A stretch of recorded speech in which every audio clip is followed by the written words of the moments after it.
They should be there. Oh, and also a lot of great shadowing in these panels too.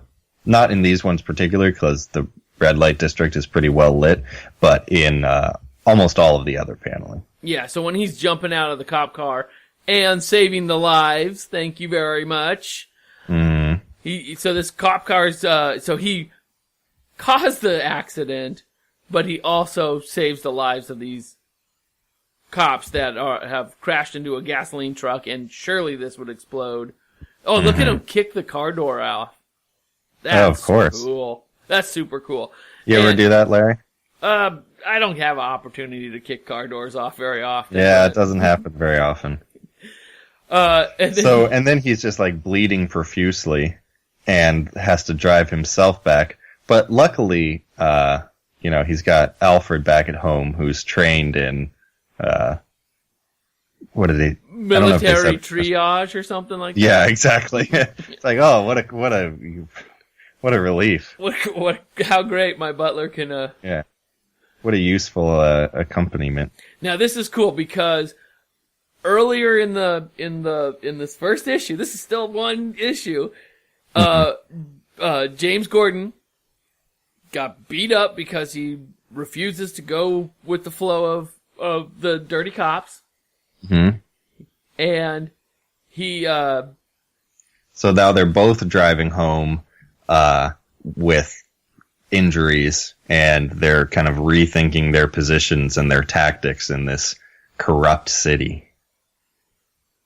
Yeah, this is cool.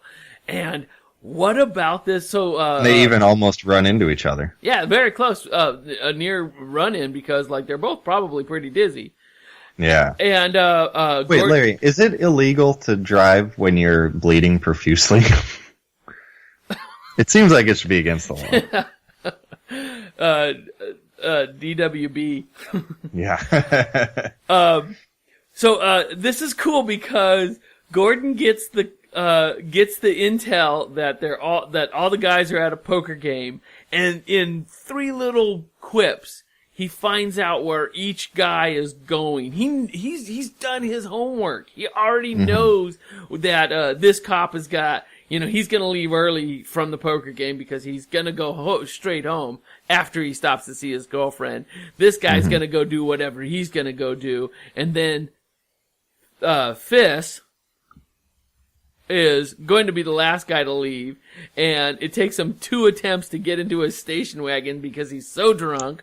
Yeah. Well, and I really like that. Another one of my favorite art panels is Gordon when he has the blue face and he's waiting 20 minutes later at the end of that page. Yeah. That's great. And even just like when he's in his car talking on the radio and he's got the baseball bat like leaning on his shoulder in the passenger seat. Yeah, they do a great job of the art on Gordon. And they do a great bit of storytelling here when he's just like, just sort of like he's going 10 miles over the speed limit, and Gordon, I'm in Gordon's shoes now. I'm like, yeah, this is how I would handle it too, Gordon. And he just pulls up beside him and just nudges him into a tree. Yeah. It's so awesome. And then I love how when they face off, Gordon gives him the bat and then punches him right in the face. It's so cool. He gives him the upper hand and then beats him up. And this is perverse. Beats him up, but not enough doesn't want to break him, his ribs or anything. Yeah, keeps him out of the hospital. Yeah. And then handcuffs him nude in the snowbank. Yeah. Takes off his clothes, so then he'll be humiliated, and he'll never admit that Gordon did it to him. Yeah. He'll make up some story that involves at least 10 attackers, never admit that it was just me. Yeah. And then... But he'll know, and he'll stay away from Barbara. So I do like how Gordon is always like protecting his family too, and just the introduction of the baby, you know that he's going to have to step up his game on the protecting his family, and that's going to be a constant peril for him.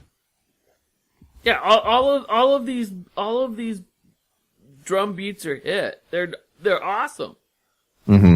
And they're all very classic like it's not like they mixed up the Batman story at all. I mean, I guess a lot of what I know about Batman was probably based on this, but it's a very classic Batman story.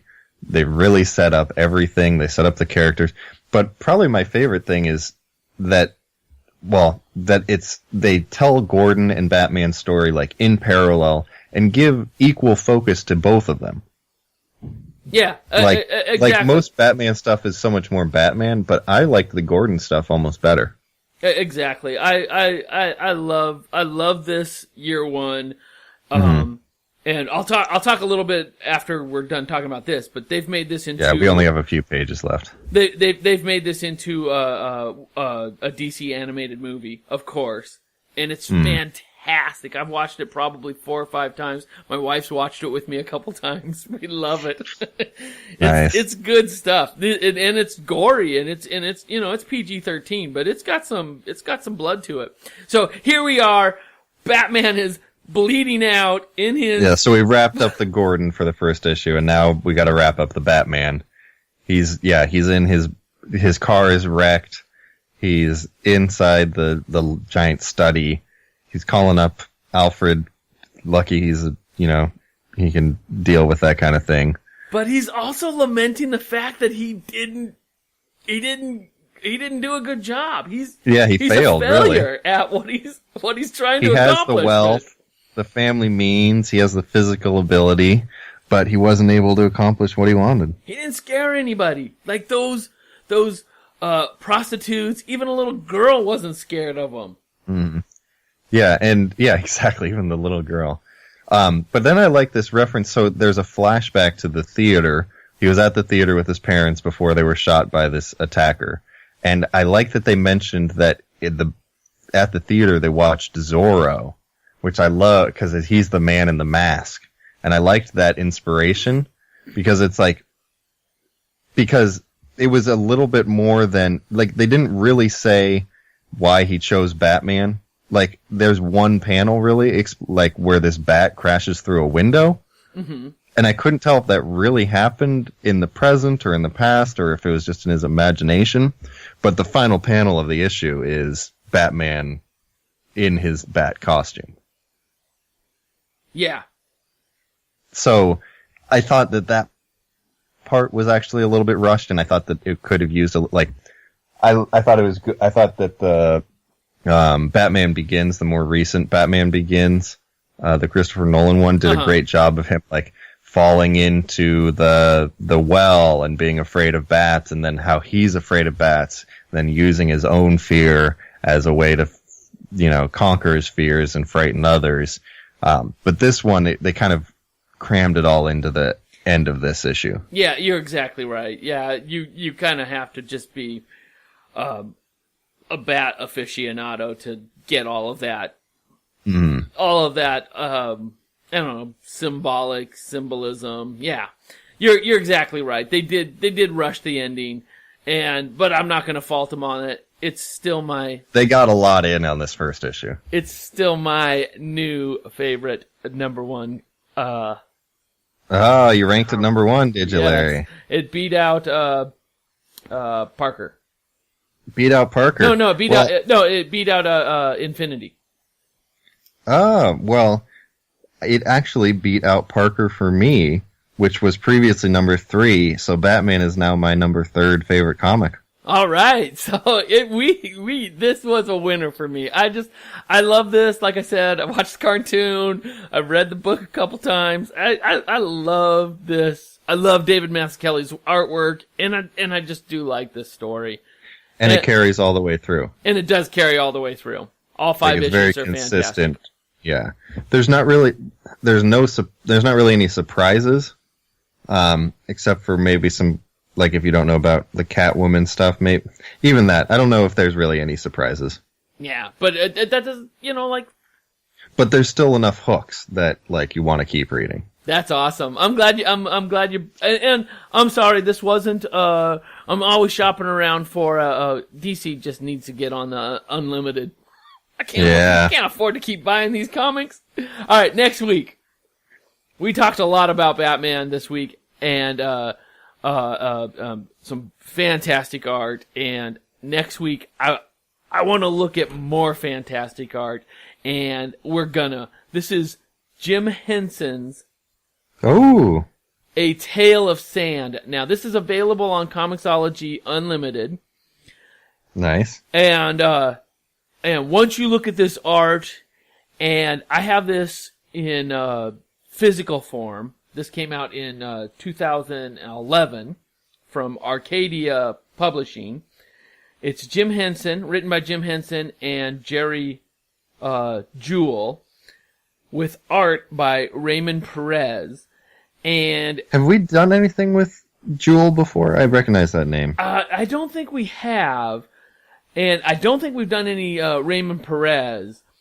I talked about him in one of our art walks, but okay. He has just a amazing style. And this was a screenplay that Jim Henson was working on before the Muppets. Oh, and that's awesome. It's nothing like the Muppets. It is nothing like the Muppets, and the story is so crazy. A everyday man wakes up in a strange world, in a strange town, and has a mission, and it goes into a strange fever dream, and we're gonna have a blast with this one. There's very little dialogue, and I like that. Wonderful art. It's a graphic novel. There's probably 60 pages, but again, it's all art. It's not going to bog us down. It's free on Comixology, and it's going to be, it's just going to be a great show next week. So everybody's going to come back next week, and we're just going to enjoy some Jim Henson storytelling and some Raymond Perez art. The story's called A Tale of Sand. It's free on Comixology, unlimited. Come back next week. All right, looking forward to it. All right, Larry. I'm looking forward to it, too. All right, man. Cheers. Cheers. We'll see you next week, James. Cheers. Cheers. Can't get the music to fade. Oh. I got stung by a jellyfish. Really? Yeah, it was so crazy too, because you can see them everywhere, and I just swam right into them. Avoid them. Oh, and you saw it, and you just were like, "Oh no!" It's coming right at me, so slow. Did it hurt? Yes, it did, and I was really embarrassed too, because I asked like the cabana guy, like, "Hey, am I gonna die?" You asked that. You just like, no, you need some ice. All right, James, I'll see you next week. All right, see you next week, Larry. Bye. Bye.